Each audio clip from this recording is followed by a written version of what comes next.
It's got strength in the mountains, but there's also the ever-present clouds down low, up above. It's a beautiful, beautiful picture. This is Yosemite. They do it nice in Yosemite. Child of peace, the light, which is the truth, has come to you. The light you bring, you do not recognize, and yet you will remember this light. Who can deny himself the vision of sinlessness that he brings to others?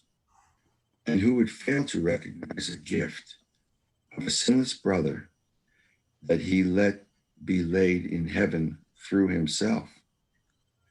The gentle service that you give the Holy Spirit is service to yourself.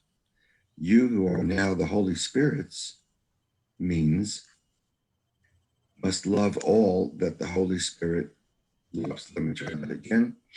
You who are now the Holy Spirit's means must love. There's a word missing. You must love all that the Holy Spirit loves. Okay, that's why it was weird. Mm-hmm. It's left out, and probably because of the changing of the pronouns. And what you bring is your remembrance of everything that is eternal. No trace of anything in time can long remain in a mind that serves the timeless. And no illusion can disturb the peace of a holy relationship that has become the means of peace.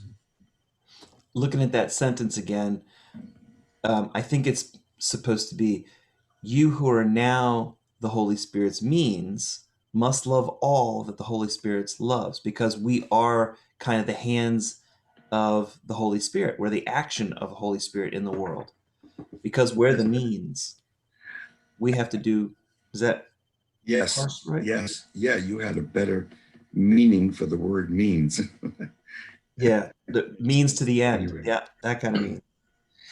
In so, the holy relationship, we grant forgiveness and see the other party as sinless. Given this, we also receive and accept that same truth for ourselves. Love is eternal, and nothing can disrupt the peace of the holy relationship. And you just reminded me of that story of Frank Lloyd Wright, the world's greatest architect, going into court and having to swear in and having to admit the truth. And to others, it may have looked like he was not being humble, because when he was sworn in, he says, "Who are you?" He says, "I'm Frank Lloyd Wright, the world's greatest architect." But you've got to tell the truth. And given a holy relationship, you can see that he was sinless.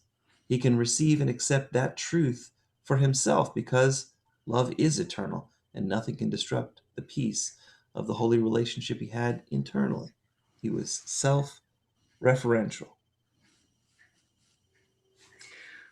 when you have looked upon your brother with complete forgiveness, from which no error is excluded and nothing kept hidden, what mistake can there be anywhere you cannot overlook?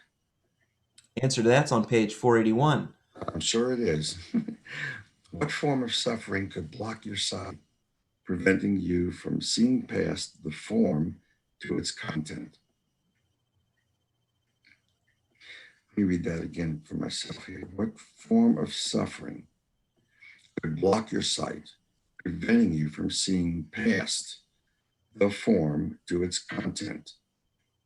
Interesting that you mentioned Frank Lloyd Wright, because in architecture, we always talk about form versus content, or form versus function.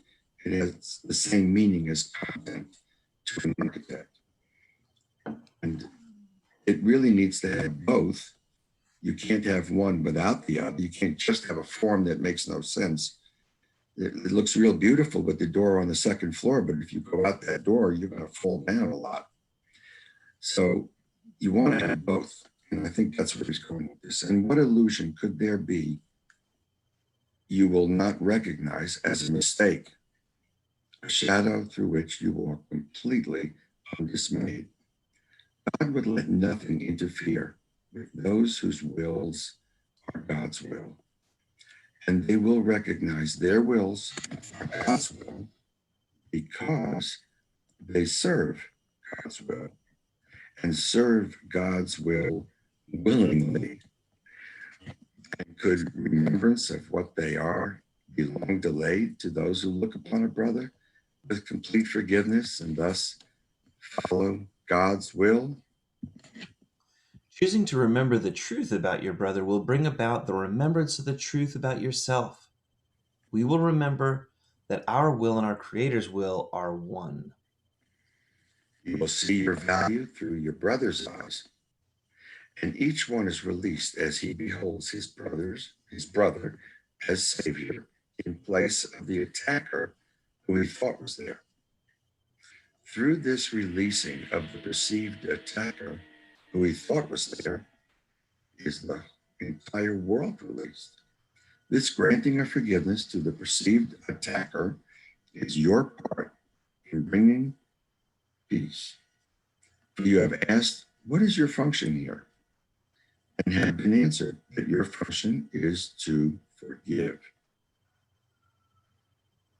Seek not to change your function of forgiveness, nor to substitute another goal. This function of forgiveness was given you, and only this. You're not messing around here, Lee. Yep. This is it. You want to know what you're supposed to do? Forgive. Accept this function of forgiveness and serve it willingly, for what the Holy Spirit does with gifts you give your brother, guess what? To whom the Holy Spirit offers these gifts, and where and when is up to the Holy Spirit. The Holy Spirit will bestow these gifts of forgiveness where they are received and welcomed. The Holy Spirit will use every one of these gifts of forgiveness for peace. Nor will one little smile or willingness to overlook the tiniest mistake be lost to anyone. So, what we're doing is piling up the gifts, and the more people and groups that we forgive deeply in our hearts, the more we make this world better. It comes out because the Holy Spirit has more to use, and more people can be forgiven by more people. Yep. That's it. Since the Holy Spirit's aware of God's overall plan for salvation, we shouldn't interfere with the Holy Spirit's function, which is the leading of the sonship back to the truth. We don't know how all the parts fit together. To interfere with the Holy Spirit's function is an egoic attempt to replace God's plans with the ego's plan for salvation. No loving or forgiving thought will be left unused by the Holy Spirit. We may not be aware of how our forgiveness is used, and we must not let our egoic judgment limit how, when, or where it should be used. Our only function in God's plan of salvation is to grant our brother forgiveness and letting the Holy Spirit handle the details. Wow. So the Holy Spirit is building this Lego building. And if we're not being forgiving, it's the same as giving him the wrong Lego block, the wrong piece and part that has to go in next. And we're not helping him build the building. We help him build the building that he's building by doing the one thing that he's asking us to do and not anything else, not anything especially that counters that. It's hard to know, but the good news is it's all we need to know. All we have to do is one thing. Can we remember that? Yes, we can. What can it be but universal blessing to look on what your Father loves with charity? Extension of forgiveness is the Holy Spirit's function. Leave this extension of forgiveness to the Holy Spirit. Let your concern be only that you give to the Holy Spirit gifts of forgiveness, which can be extended. Save no dark secrets that the Holy Spirit cannot use, but offer him the tiny gifts the Holy Spirit can extend forever. He knows how to do this.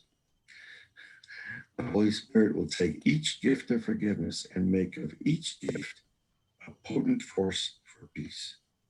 The Holy Spirit will withhold no blessing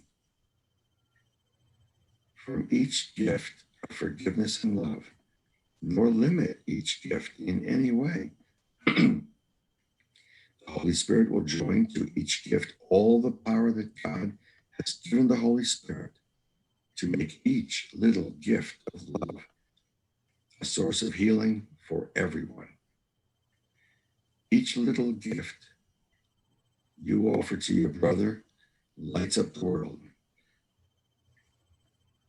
Be not concerned with darkness. Look away from darkness and toward your brother, and let the darkness be dispelled by the Holy Spirit, who knows the light and lays the light gently in each quiet smile of faith and confidence with which you bless your brother. We ought to break into this little light of mine, but I'll stop right there. Again, ACM warns us to let our Holy Spirit do his job. We grant forgiveness to a brother, and the Holy Spirit extends our gift of forgiveness to the entire sonship. Being clueless, the ego does not know how or what forgiveness is for. Yeah. Well, today I want to forgive Yeah. myself, my enemies, my friends, everybody for getting caught up in this ego trap that we all get caught up in. Okay.